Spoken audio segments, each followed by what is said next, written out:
My name is Kevine Aghai, and this is my story.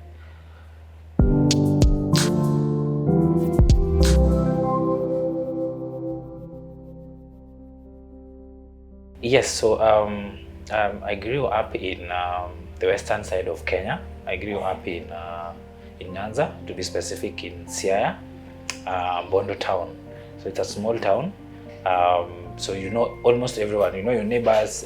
You know their kids, and these are the people you interact with throughout your childhood. I'm a firstborn in a family of six. Being a firstborn comes up with naturally it comes with the responsibility of being the person that your siblings look up to, and even probably their friends and neighbors. Um, Interestingly enough, my parents are business people, even up to today. Um, so my dad finished his secondary school and just started a business. Same to my mom. So growing up in that environment, I always thought that you needed that the end goal is to become a business person. So your thinking and everything you do is aligned to that. Um, so I knew you're supposed to go to school, get basic, and then at some point you start your business.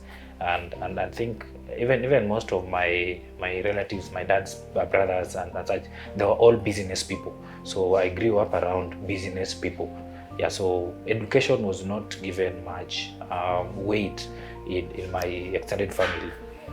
But I think when I started my schooling, and naturally things just fell into place, and I did well in my primary school, and I went to a national school within the same locality. So my nursery school, my primary school, and high school were in the same location, though the national school, the high school was a national school. So it came with diversity, because you are meeting very um, many people from different backgrounds, different tribes, and I think for me that was the point that my eyes were opened, and I realized that there was more to life than just business, and there was more to life than just basic education.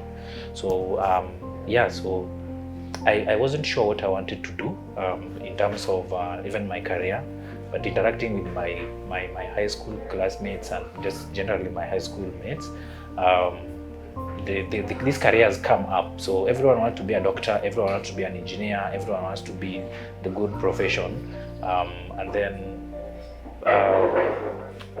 the people around me were brilliant. They were bright. So these were not just dreams. They were dreams that you could reach. They are dreams that you could actually achieve. So in think after KCSE, I just decided what do I want to do? What do I want to do in terms of my career? Yeah, and we just went back again to my location and looked around who is successful, because apart from now the business guys, who is that other person? I looked at teachers. They were just there. Um, but then I realized that those who are considered successful then were engineers, and to be specific, civil engineers. So I made up my mind to be a civil engineer. I didn't give it my thought, because I just knew you needed just to be sharp, you needed to be brilliant, you needed to be good in sciences, and you needed to be good in maths, and you will be an engineer. So yeah, so I decided to study and pursue engineering. So I did civil engineering at the University of Nairobi, but it is a large field. So it has three major fields. So it has transportation, it has water, and it has structures. Um, when I went to campus, now I was around people who were thinking now like me. These are now people who wanted to be engineers, and now I think it was also eye-opening. Now you're around people who really know about engineering, probably because their parents were engineers or their families were engineers, so they have the knowledge about these. Yeah, it was a good experiment. It was a good experience in campus. Yeah, but at the back of my mind, I knew I wanted to be an engineer, but I wanted to be a lecturer who will teach people engineering. So I knew what I needed to do. I just didn't know when that time will come. But again, life just has a way of putting things in place. So after campus, graduating in 2020, I just happened to come to get a job in a company that was dealing with real estate. So TSAVO, that is where I'm up to today.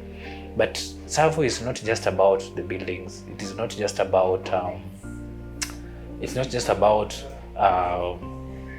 working there. So there was just something more.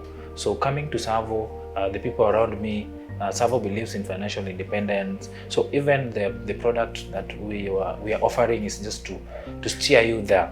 So the product is financial independence, but now there's the road, the vehicle to that now are the apartments and the real estate. And then I think at that point it hit me that what everyone was looking for, they were not looking for a profession. They were not looking to become doctors.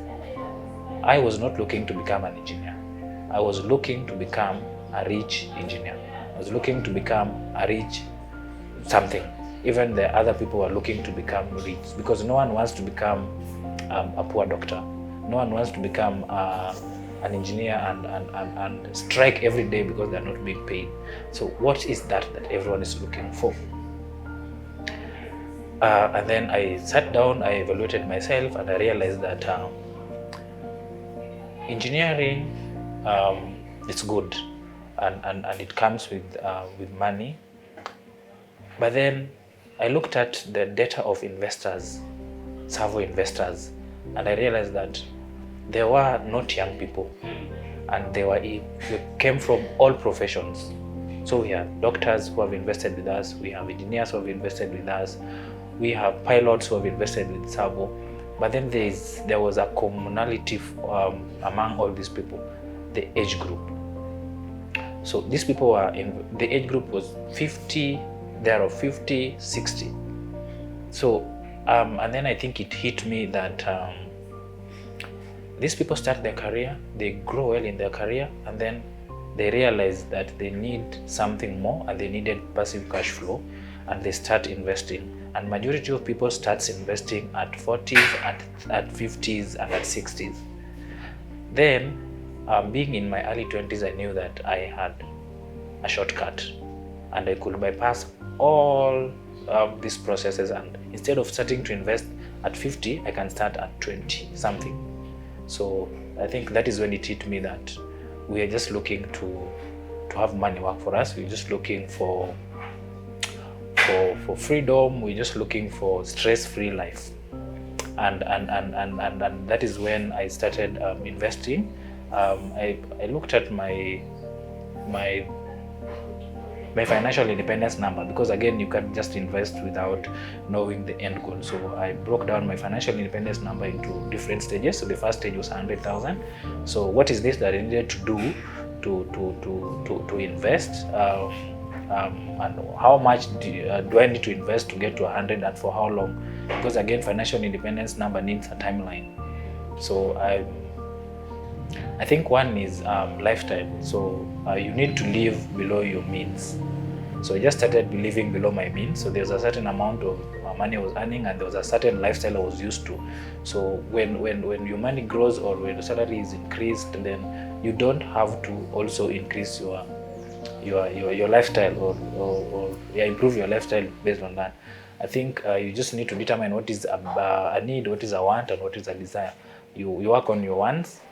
You focus on your wants, and then you let your passive cash flow cater for all these. So yeah, that is when I knew how much I needed to invest for how long. So 100,000 is my financial independence number for stage 1, and I gave myself 5 years. So I'm still in that journey. This is my 3rd year, so I still have 2 more years to get to 100,000. And then now with that, then that will help me now shorten the period for my second financial independence number. Yes, so I think the transition between from campus to just work life is where my financial literacy started. because I just knew that you need to be a provider, you need to get money, and you need to spend money. But then what happens if you're not able to earn that money? What happens if you're not able to work and get the money? Then it means you can't spend it. It means you can't provide for your family. If you are incapacitated or something happens to you, if you lose your job, then you're not even able to do these things you want to do. But then passive monthly cash flows then guarantees that you are able to provide for a lifetime and even create a generational wealth. Because if I had not learned financial literacy from my colleagues and from TSAVO as a whole, I think there's just this circle of you helping your parents and you expecting your parents to assist you. Someone needs to break that circle, and that comes with sacrifices, because now you will not provide as much now as people expect you to provide. You might lose your friends because they will not be thinking as you are thinking. So I think those are the sacrifices that I made along the way. So I lost my friends.